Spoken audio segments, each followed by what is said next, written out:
Shout out sa nakakilala nito, yung Balinsa sa yan o. Makikita mo na yan. Yan.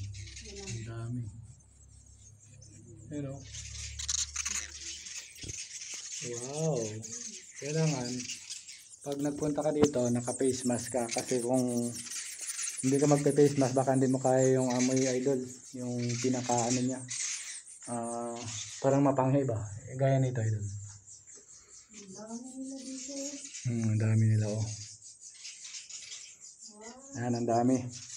Tapos idol, ayan lang sa gilid lang siya. Sa gilid. Tapos ang dami nila. Parang ano, may laway siya. Pero may itlog siya idol oh.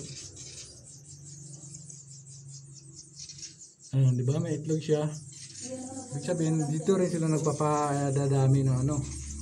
Yun, may mga itlog oh.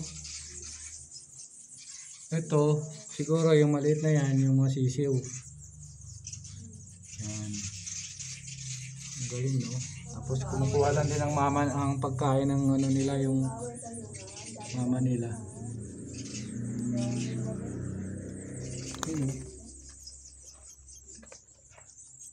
Pero ang the best nito, yung pinaka the best yung soap, yung pinaka ginagawang soap, yung ano nito, laway.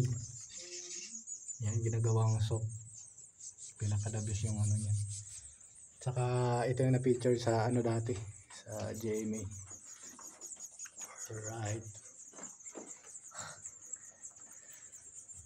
Shout out sa ano, sa mga nanonood. At dito na lang po ang video natin at napakita na natin yung pambihirang attraction dito sa San Pascual, Claveria. Ay, San Pascual, Masbate idol. Yan. Shout out sa susunod na ano na video idol shout out sa lahat.